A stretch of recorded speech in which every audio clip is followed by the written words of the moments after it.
Hey everyone, welcome back. We spend a third of our lives doing it, but how often do we really stop and think about it?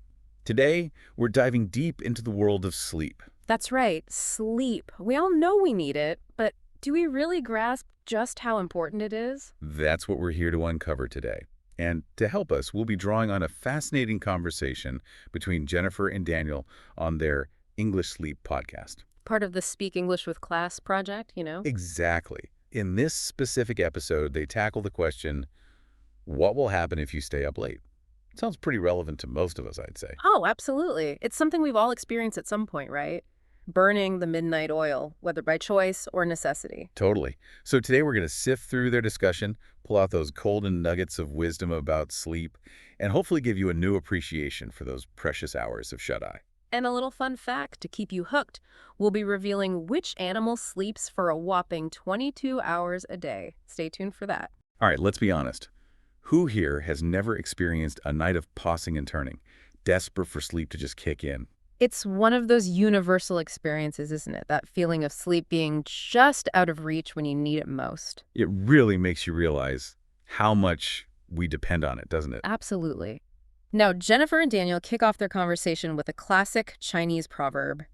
A good laugh and a long sleep are the best cures in the doctor's book. I love that. It speaks to the inherent wisdom surrounding sleep. Like it's something our bodies and minds intuitively understand. Right. And it's not just ancient wisdom either. The National Sleep Foundation, they actually recommend that adults aim for 7 to 9 hours of sleep every night for optimal functioning. 7 to 9. Wow. That can seem like a luxury in our busy lives. Jennifer and Daniel, they also mentioned that a lot of people don't actually hit that target, right? They did, and it's a bit concerning because the consequences of insufficient sleep, they can be far-reaching. Oh, in what way? What are we talking about here? Well, they brought up the World Health Organization's stance on this. They've actually linked insufficient sleep to some serious health problems. Obesity, heart disease even. Wow, that's pretty serious stuff. Yeah. It's definitely more than just feeling tired the next day, huh? Exactly. And one of the key reasons for this is that sleep is when our bodies get to work repairing themselves. Could you break that down a bit? What exactly is happening during those sleep hours? So when we sleep, our bodies release a bunch of hormones that are crucial for repairing our cells and tissues. It's like our internal repair crew comes in and fixes all the wear and tear of the day. Ah, so it's not just about resting, but actively restoring our bodies. And speaking of restoration, it's not just our physical health that benefits from sleep, is it? Jennifer and Daniel, they also talked about the huge connection between sleep and mental health. They did, and there's some compelling research from Harvard Medical School backing this up. They've found a strong link between ongoing sleep problems and the development of mood disorders. Think depression and anxiety. Yeah, you can really feel that connection, can't you? Yeah. Like after a bad night's sleep, you're just way more irritable, more on edge. Absolutely. It's like your emotional fuse gets way shorter. And then there's this fascinating study from UC Berkeley. They found that lack of sleep actually impairs our brain's ability to process emotions properly. Oh, really?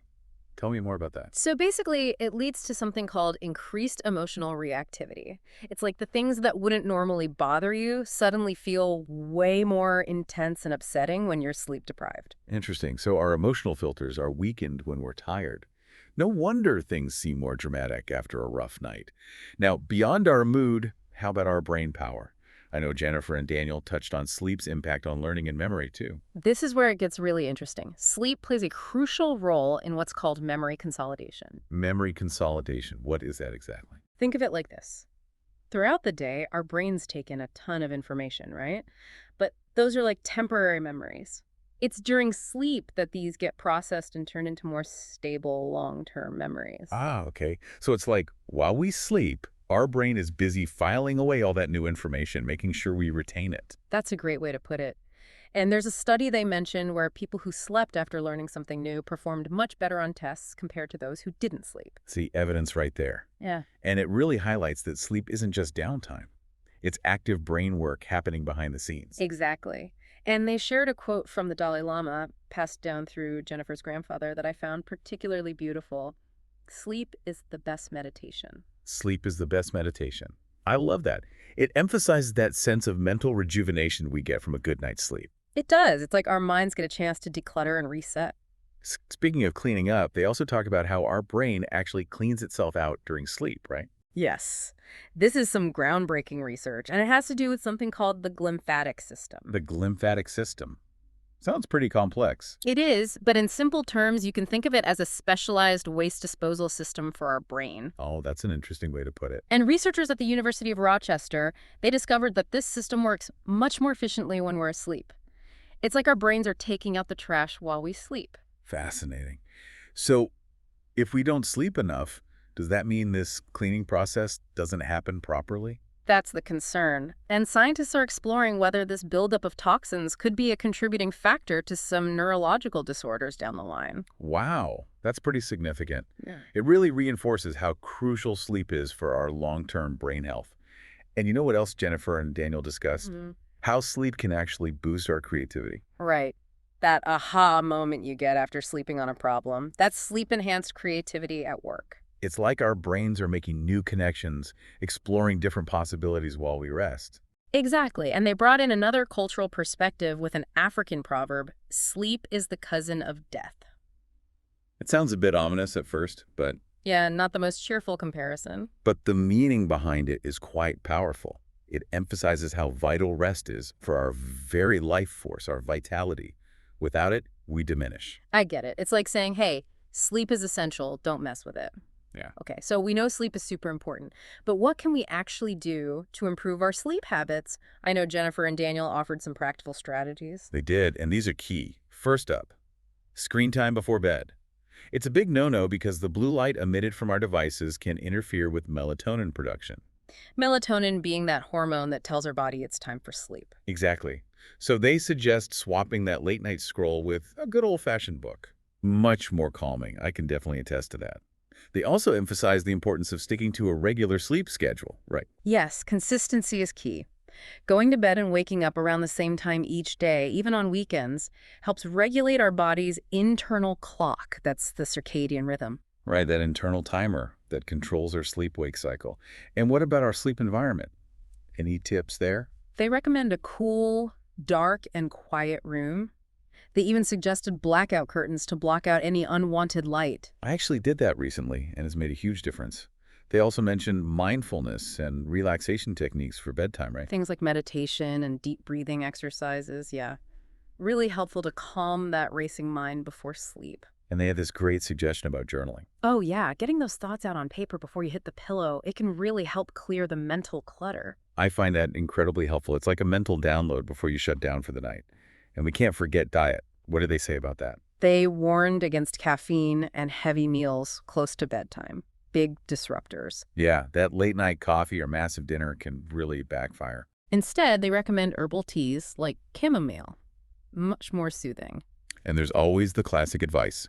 Early to bed and early to rise makes a man healthy, wealthy, and wise. It might be a bit old-fashioned, but it does highlight the benefits of good sleep habits. Timeless wisdom, really. Now to answer our earlier question, drum roll, please. Which animal sleeps for a whopping 22 hours a day? It's the koala. The koala, those cuddly eucalyptus munchers. Their low-energy diet requires a lot of rest to digest, hence the epic sleep sessions. Makes our 7 to 9 hours seem pretty meager in comparison. It does, but it just shows how fundamental sleep is across the animal kingdom, and for us humans, too. For sure.